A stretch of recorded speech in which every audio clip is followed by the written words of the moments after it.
বর্তমান পৃথিবীতে সবচেয়ে বেশি বর্বর, সবচেয়ে বেশি যেই জাতি, সব দিক থেকে বর্বর জাতি যাকে বিশ্লেষণ করে বলা যায়, সেই জাতিটি হচ্ছে ব্রাজিল এবং আর্জেন্টিনা। কিভাবে আমি একটু বিশ্লেষণ করি। আসসালামু আলাইকুম ওয়া রাহমাতুল্লাহি ওয়া বারাকাতুহু। ওয়া আলাইকুম আসসালাম ওয়া রাহমাতুল্লাহি। নাহমাদুহু ওয়া নুসাল্লি আলা রাসূলিহিল কারীম। আম্মা বা'দ। فأعوذ بالله من الشيطان الرجيم. بسم الله الرحمن الرحيم. وتلك الأيام نداولها بين الناس وليعلم الله الذين آمنوا ويتخذ منكم شهداء والله لا يحب الظالمين. صدق الله العظيم. আজকের এই মহতী অনুষ্ঠানের মহতারাম মান্যবর সভাপতি, উপস্থিত সুধীবৃন্দ, আমি একেবারেই সময় কম, সংক্ষিপ্ত সময়ের ভেতরে আলোচনা শেষ করার চেষ্টা করব। এখানে বিভিন্ন বিষয় নিয়ে কথা হয়েছে, অত্যন্ত চমৎকার আলোচনা হয়েছে।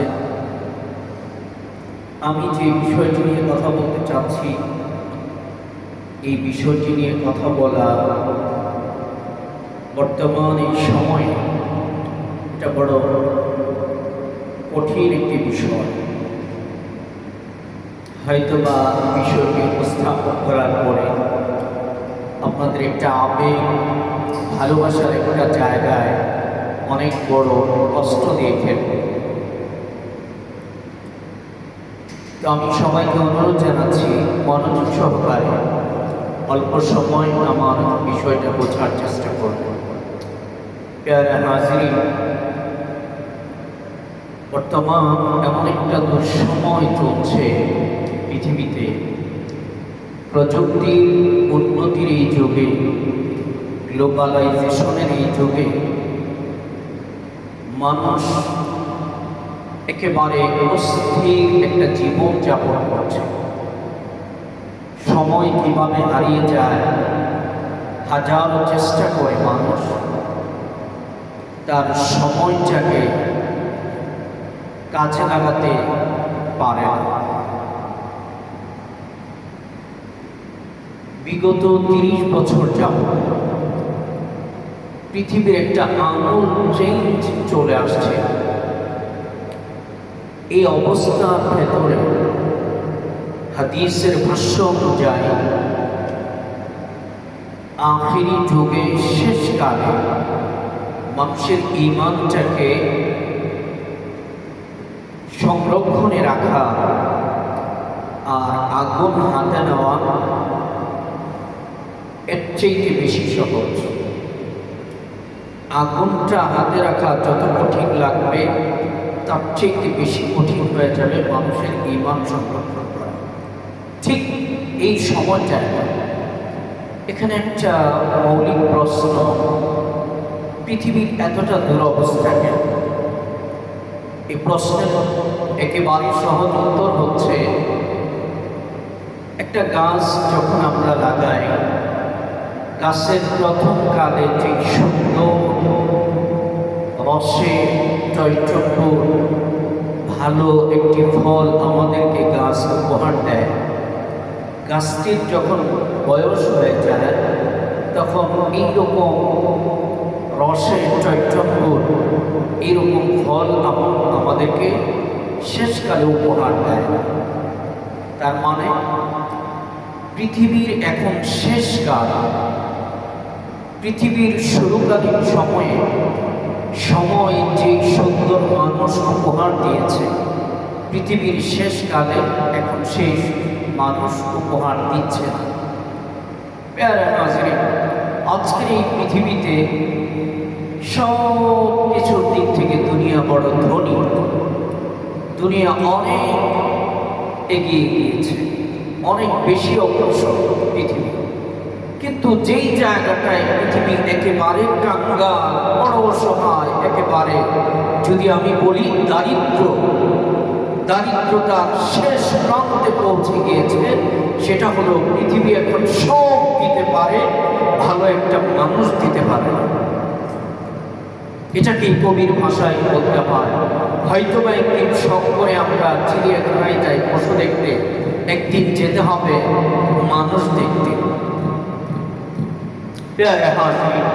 এই জায়গায় পৃথিবী বড় ব্যর্থ, এই জায়গায় ইউরোপ ব্যর্থ।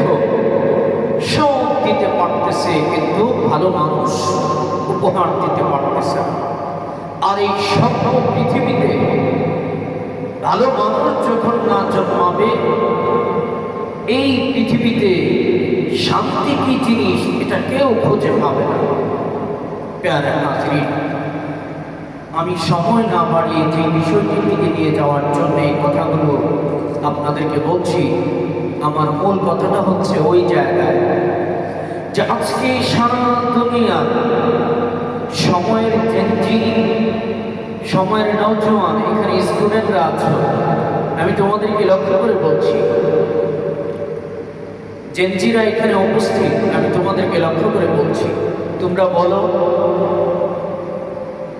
এই যে একটা বিশ্বকাপ খেলা নিয়ে যে পরিমাণ মাতামাতি হয়েছে, যে পরিমাণ আনন্দ উল্লাস হয়েছে, পৃথিবীর আর কোন ইউনিভার্সিটিতে এই পরিমাণ মাতামাতি উল্লাস হয়েছে বলো? যা নাকি আমাদের বাংলাদেশের দ্বিতীয় বৃহত্তম মুসলিম কান্ট্রি, এই প্রিয় বাংলাদেশের ঢাকা ইউনিভার্সিটিতে যেই পরিমাণ ছেলে মেয়েদের নৃত্য উল্লাস, যে পরিমাণ আনন্দ ফুর্তি মস্তি করা হয়েছে, পৃথিবীর আর কোনো বিশ্ববিদ্যালয়ের বাইরে। এটা কেন? আমরা তো মুসলমান, দিন শেষে আমাদের একটা পরিচয় আছে। আমরা প্যারা নবী সাল্লাল্লাহু আলাইহি ওয়াসাল্লামের উম্মত। পৃথিবীর আর কোন জায়গায়, কোন দেশে, পৃথিবীতে আরো কত বড় বড় university, Oxford university, Cambridge university, আপনি বলেন পৃথিবীর কোন ইউনিভার্সিটিতে এইরকম উল্লাস হয়েছে?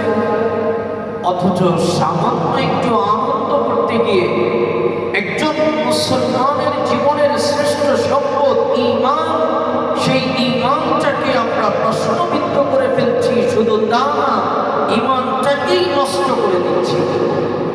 প্যারা হাজির, আমি যে বিষয়টা আপনাদেরকে বোঝাতে চাচ্ছি সেটা হলো যে আমরা আমাদের ঈমানকে কিভাবে নষ্ট করে ফেলি। একটু বোঝার চেষ্টা করি ঈমান কিভাবে নষ্ট হচ্ছে। কিছু আনন্দ, কিছু উল্লাস এমন আছে যার কারণে আমাদের ঈমান একেবারেই বিলীন হয়ে যায়। যেমন মনে করেন, খেলা দেখা একটা অপরাধ, খেলা নিয়ে উল্লাস করা আরেকটা অপরাধ, খেলা নিয়ে বাজি ধরা আরেকটা অপরাধ, খেলা নিয়ে খেলার আনন্দ করতে গিয়ে গান বাদ্যের আয়োজন করা আরেকটা অপরাধ। আজকে গোটা দুনিয়ায় যে পরিমাণ জেনা, ব্যভিচার, মদ পান, নৃত্য, উত্তাল নৃত্য যা হচ্ছে পৃথিবীতে, তা ভাষায় প্রকাশ করার মতো না। আপনারা মিডিয়ার যুগ, আপনারা নিজেরাই জানেন।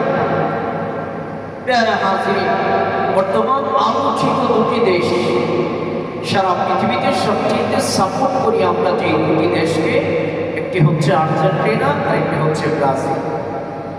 এখন বলেন, ইসলামের দৃষ্টিকোণ থেকে এই দুইটি দেশকে আমরা কি সাপোর্ট করতে পারবো? প্রশ্ন, উত্তর হচ্ছে বর্তমান পৃথিবীতে সবচেয়ে বেশি বর্বর, সবচেয়ে বেশি যেই জাতি, সব দিক থেকে বর্বর জাতি যাকে বিশ্লেষণ করে বলা যায়, সেই জাতিটি হচ্ছে ব্রাজিল এবং আর্জেন্টিনা। কিভাবে আমি একটু বিশ্লেষণ করি। কোরআনে পাকের এক আয়াতে আল্লাহ রাব্বুল আলামিন বলেন, মানুষের মর্যাদা প্রকাশ করতে গিয়ে কিছু সৃষ্টির সাথে আল্লাহ তুলনা করেছেন। কোথায়? খুলেন কোরআন। ওয়ালাকাদ কাররামনা বানি আদম ওয়া হামালনাহুম ফিল বাররি ওয়াল বাহরি ওয়া রাযাকনাহুম মিনাত তাইয়্যিবাত ওয়া ফাদ্দালনাহুম আলা কাসীরিন মিম্মান খালাকনা তাফদীলা। আল্লাহ বলেন, বনি আদমকে আমি সম্মানিত করেছি। কাদের ভিতর সম্মানিত করেছেন? জলে স্থলে সব জায়গায় পৃথিবীর সমস্ত সৃষ্টি সেরা বানিয়েছেন আল্লাহ পাক মানুষকে। সুতরাং মানুষের নিচে যেই জিনিস, ওই জিনিস কখনো বিশেষ কোনো উপাসনার বস্তু হতে পারে না। ভালো করে বোঝার চেষ্টা করবেন। আপনারা জানেন যে আর্জেন্টিনা পতাকার ভেতরে একটা চিহ্ন আছে। চিহ্নটা হচ্ছে সূর্যের একটা প্রতীকী আছে। কখনো কি ভেবেছেন তাদের পতাকায় কেন সবুজ চিহ্ন, কি বলে সূর্যের চিহ্ন, এটা কেন? এই নিদর্শনটা কেন? এটা বোঝার জন্য আগে আমার প্রিয় বাংলাদেশের পতাকার একটা বিশ্লেষণ করে নিই। যেমন বাংলাদেশের পতাকায় চতুর্দিক থেকে সবুজ, মাঝের অংশ লাল। মাঝের অংশ লাল কেন আর চতুর্দিকে সবুজ কেন? প্রশ্ন। উত্তর হচ্ছে 6 ঋতুর দেশ, সবুজায়নের দেশ বাংলাদেশ বিধায় বাংলাদেশের একটি প্রাকৃতিক দৃশ্য এই পতাকার ভেতরে এটা নিদর্শনকে উঠিয়ে দেওয়া হয়েছে। এটা দেশের একটা চিত্র বহন করে যে আমার দেশে সবুজায়ন বেশি, তার জন্য আমার পতাকার চতুর্দিকে সবুজায়ন। মাঝের অংশ লাল কেন?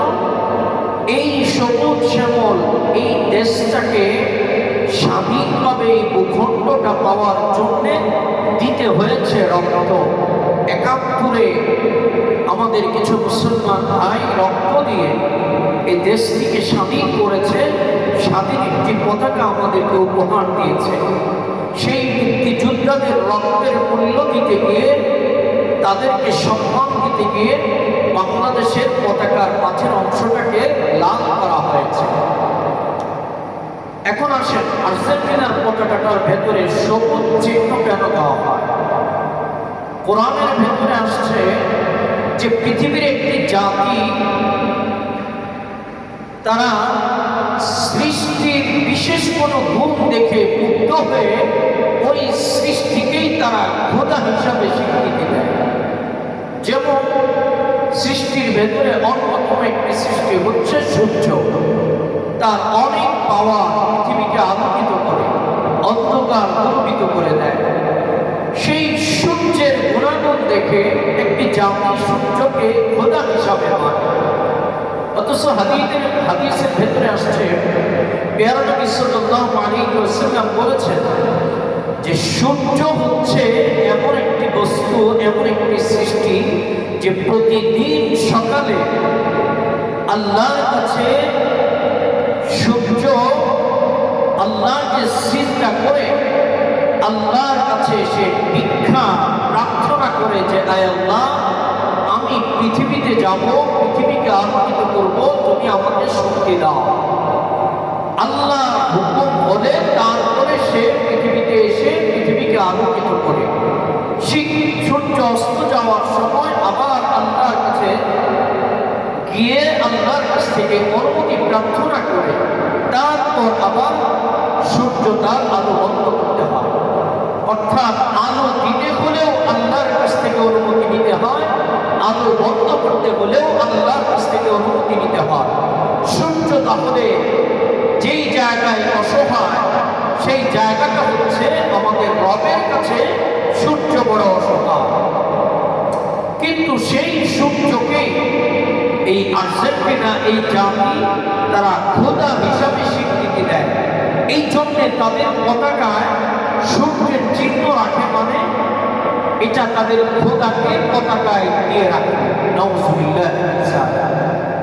এখন বলে যেই জাতি আমাদের রবকে বাদ দিয়ে আল্লাহর একটি আত্মা সৃষ্টি মানুষের চাইতেও যার সম্মান কম, সেই সূর্যকে তারা পূজা করে, তারা সম্মান করে, তারা সেই সূর্যকে তাদের রব মনে করে, সেই জাতির অনুসরণ, সেই জাতির জন্য উল্লাস করা, সেই জাতির জন্য নৃত্য করা, সেই জাতিকে হৃদয়ে লালন করা, এটা একজন মুসলমান হিসাবে কিভাবে সম্ভব হয়? এই উপস্থিতি বিবেকটা কিন্তু জাগ্রত করে। সময়ের যে তোমরা এখানে শুনছ, বোঝার চেষ্টা করো, দুইটি টাইমে নামাজ পড়লে আল্লাহ নারাজ হয়। ইসলামের দুইটা সময় এমন আছে যে এই দুই সময় নামাজ পড়া যায় না। দুইটা সময় কখন? প্রশ্ন। একটা হচ্ছে সূর্য উদয়, আরেকটা হচ্ছে সূর্য অস্ত। এই দুই টাইমে নামাজ পড়া যায় না। কেন? আল্লাহ এই জন্য এই দুই টাইমে নামাজকে নিষিদ্ধ করে দিয়েছেন যে এই দুই টাইমে যেই জাতি সূর্যকে সিজদা দেয়, ওই জাতি সূর্যকে রব মানে, এই জন্যে তারা ওই টাইমে সিজদা দেয়। আর আল্লাহ নারাজ হয় যে আমাকে বাদ দিয়ে মানুষ যখন একটা সৃষ্টিকে সিজদা দেয়, এই জন্য আল্লাহ বলেন এই দুই টাইমে যারা আমার পেয়ারা বান্দা ইমানদার, তোমরা সিজদা দিবা না। এই দুই টাইমে নামাজ পড়লে আমি নামাজ কবুল করব না।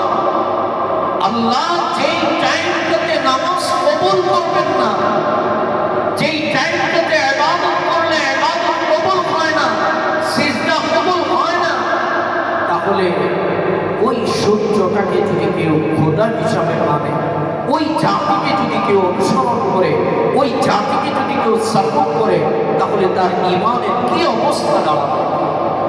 প্যারা হাজির, আরেকটি বিষয় আমরা জানি, বার্সেলোনার খেলোয়াড় মেসি, সেও সূর্যকে পূজা করে। এই জন্য তাদের জার্সিতে সূর্যের চিহ্ন, পতাকায় সূর্যের চিহ্ন। আমি 1 মিনিটের ভিতরে শেষ করে দিচ্ছি। তো মেসি যখন খেলায় নামে, দেখবেন মেসির পুরো শরীরে ট্যাটু করা আছে। তার একটি অংশে দেখবেন একটা চোখ আছে। তারা শুধু সূর্যকে খোদা মানে তা না, এই জাতি তাদের আরেকটা খোদা মানে, সেটা হচ্ছে দাজ্জালকে তারা খোদা মানে। আর দাজ্জালের একটি চোখ থাকবে, এই দাজ্জালকে তারা খোদা হিসাবে স্বীকৃতি দেয়। এই জন্য দেখবেন মেসি যে ট্যাটু করেছে, সেই ট্যাটুর হাতের ভেতরে একটা চোখ আছে। এটা কেন? সে বলে যে এটা হচ্ছে তাদের খোদা। খোদাকে সঙ্গে নিয়ে সে খেলতে নামে, এটা তার বিশ্বাস। যেই মানুষ আর যেই জাতির খোদা হয় সূর্য, যেই মানুষ যেই জাতির খোদা হয় দাজ্জাল, ওই মানুষটা একজন মুসলিম যুবকের হৃদয়ে কি করে জায়গা পায়? তাহলে অন্তরটা কার জন্যে? এই হৃদয়টা কার জন্যে? আল্লাহ আমাদেরকে এই অন্তরটা তো দিয়েছেন পৃথিবীর কোন মানুষকে জায়গা দেওয়ার জন্য না, এই অন্তরটুকু দিয়েছেন শুধুমাত্র এখানে জায়গা হবে আল্লাহ আর আল্লাহ রাসূল ব্যতীত মুহাব্বত আর ভালোবাসার উপযুক্ত পৃথিবীর আর কেউ হবে না। এই উপস্থিতি সময়ের চেঞ্জি, আমার শেষ আবেদন এটাই, শ্রুতে আমরা এইভাবে যেন ভেসে না যাই যে আমাদের ঈমানকে আমরা হারিয়ে ফেলি। না, ঈমানকে সংরক্ষণ করা, সচেতন করার উদ্দেশ্যে আজকের এই প্রতিষ্ঠানের এই আয়োজন, এই আলোচনা। যারা আয়োজন করেছেন আজকের এই সেমিনার সার্থক হোক, দোয়া করি প্রতিষ্ঠানের জন্যে, আপনাদের জন্যে। অল্প সময় কিছু কথা বললাম, আল্লাহ রাব্বুল আলামিন কথাগুলোর উপরে আমলের তৌফিক দান করুন। আমিন। ওয়া আখিরু দাওয়ানা আলহামদুলিল্লাহি রাব্বিল আলামিন। আসসালামু আলাইকুম ওয়া রাহমাতুল্লাহ।